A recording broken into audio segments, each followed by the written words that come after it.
شعارات تعظيم الوطن زي أرواحنا فداء الوطن، نموت ليحيى الوطن، شيء جميل وفيه معاني التضحية والفداء والاستبسال. ولكن ما هو الوطن؟ تخيل معي التالي: أنك تكون عايش في منطقة معينة، أهل، عيال عم، جيران، وعلاقات وتكاتف وحياة حلوة يعني. ثم في لحظة ما يأتي شخص غريب يرسم خطا يفصل بينكم، يقول لكم معلش ولو أزعجناكم، ما وراء هذا الخط وطن وما أمامه وطن آخر. من اليوم وصاعدا تقبلوا هذه الحقيقة: أنتم لا تنتمون إلى نفس الوطن، ما لكمش علاقة به.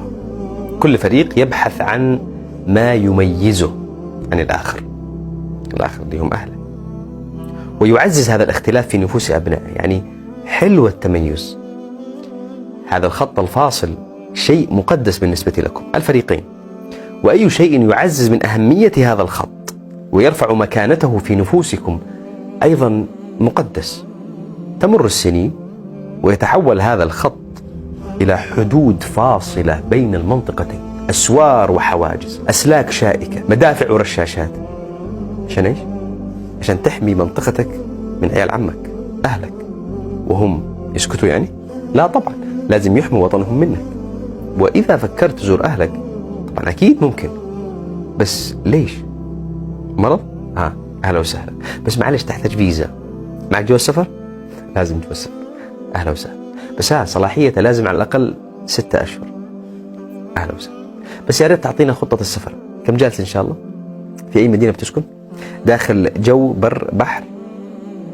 أهلا وسهلا. حجزت العودة؟ حلو، أهلا وسهلا، تفضل بين أهلك وإخوانك. يعني شوية إجراءات وتقدر تزورهم. أما إذا قررت التمرد وعبرت الحدود دون الخضوع لأي إجراءات كما كان في الماضي، حتى ولو كنت مضطرا، حتى ولو كنت هاربا من الموت، فقد تواجه ما واجهه هذا الشاب من غزة عندما اجتاز الخط الفاصل.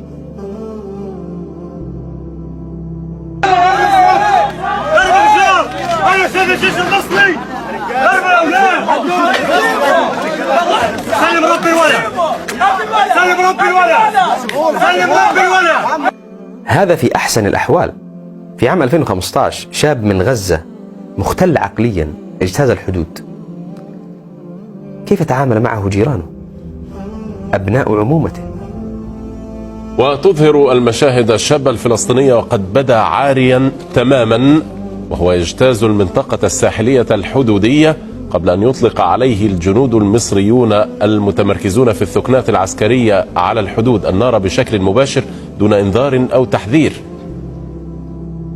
وقالت مصادر فلسطينية للجزيرة إن رجال الأمن الفلسطينيين صرخوا على الجنود المصريين لوقف إطلاق النار على اعتبار أن الشاب كان يتصرف بطريقة تعكس اضطراباته النفسية، لكنهم لم يستجيبوا وأصروا على إطلاق النار المباشر عليه وقتله.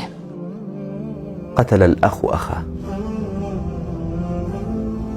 قبل 100 عام كان الإنسان المسلم يتنقل بين سراييف القاهرة، اسطنبول، مراكش، مكة، المدينة دون أي عوائق.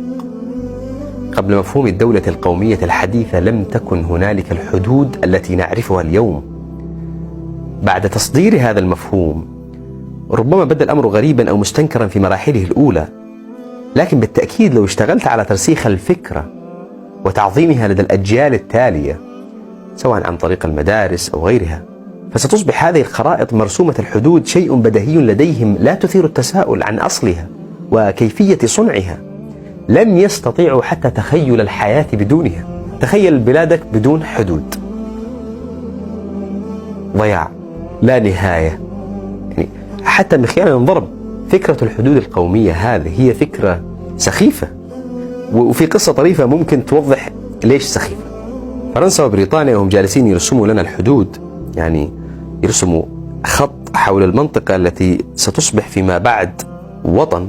في هذا الأثناء فرنسا التي كانت مسيطرة على أغلب بلاد الشام طلبت أن منطقة الموصل تكون تبعها، وبالتالي تكون جزء من سوريا الواقعة تحت النفوذ الفرنسي. واتفقوا خلاص، رسموا خط الموصل تبع سوريا، السلام عليكم. وهكذا كان شكلها في الخريطة. بعدها بفترة توسع نفوذ بريطانيا وشافت أنه لا، ليش فرنسا تأخذ الموصل؟ بترول وثروات وأمور طيبة، يعني هات القلم يا ابني عدل الخط. الموصل أصبحت جزء من العراق اللي هي تحت النفوذ البريطاني، وهكذا هو شكل الخريطة. تخيل لو أن البريطاني لم يغير التقسيم، لكانت الموصل اليوم محافظة سورية، وأبناء الموصل يحملون الجواز السوري وينتمون لسوريا. فقط لأن شخص بريطاني عدل الخريطة صارت الموصل عراقية، ويردد أبناؤها النشيد العراقي، ويرفعون العلم العراقي، ويشجعون المنتخب العراقي، ونفديك يا عراق، العراق أولا.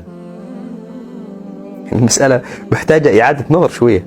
شعارات تعظيم الوطن زي أرواحنا فداء الوطن، نموت ليحيى الوطن، شيء جميل وفيه معاني التضحية والفداء والاستبسال، ولكن ما هو الوطن؟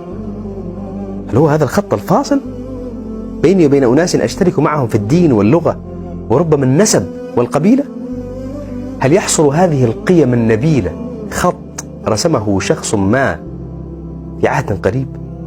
فاهم يعني أنه أنا أكون متشبع بقيم التضحية والعطاء والفداء والنجدة إلى أن أصل إلى خط محدد، وبعدها خلاص ما لي دخل منه، المعذرة، ينهار عند هذا الخط كل شيء.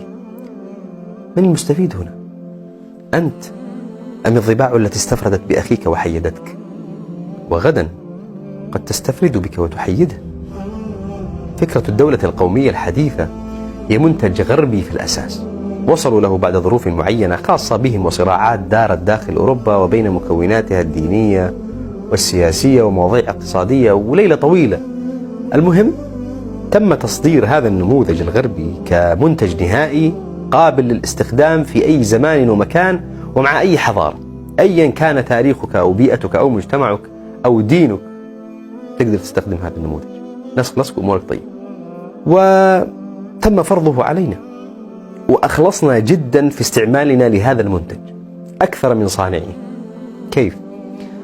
أثناء انشغالنا بموضوع الاستقلال وأعياد الاستقلال، التفرد هذا، الأوروبيون اشتغلوا لعدة سنوات على إنشاء اتحاد بين دولين وإذابة هذه الحدود، ونجحوا وأطلقوا عليه الاتحاد الأوروبي، ويضم الآن 27 دولة، ثقافات مختلفة، لغات مختلفة، 24 لغة رسمية، ومع ذلك شافوا أن هذا الاتحاد يصب في مصلحة جميع الأعضاء. أهداف الاتحاد تنص على تعزيز رفاهية مواطني الاتحاد وتسهيل تنقلاتهم بين الدول، منح مواطني الاتحاد الحرية والأمن والعدالة من دون حدود داخلية، هكذا تنص بالحرف. يعني هذول الناس اللي جابوا لنا فكرة الحدود المرعبة تجاوزوها وأدركوا أن الاتحاد خير من التفرق والاستقلال. اتحدوا رغم اختلافاتهم الشاسعة، وإحنا لا، تشبثنا بالفكرة ومش قادرين نتخيل حياتنا بدونها. لم يكن ليحلم هذا الأجنبي أن تتحول هذه الحدود التي رسمها يوما ما على ورق إلى سقف صلب يحد من إدراك وطموح ملايين البشر الذين يجمعهم دين واحد وكتاب واحد يناديهم: واعتصموا بحبل الله جميعا ولا تفرقوا، وأطيعوا الله ورسوله ولا تنازعوا فتفشلوا وتذهب ريحكم. ماذا لو استجبنا لهذا النداء؟ هل نستطيع تجاوز هذه الحدود التي رسمت لنا ولو ذهنيا، أم أنها أصبحت عقائد ومسلمات؟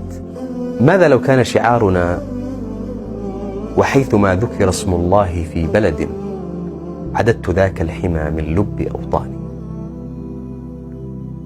السلام عليكم.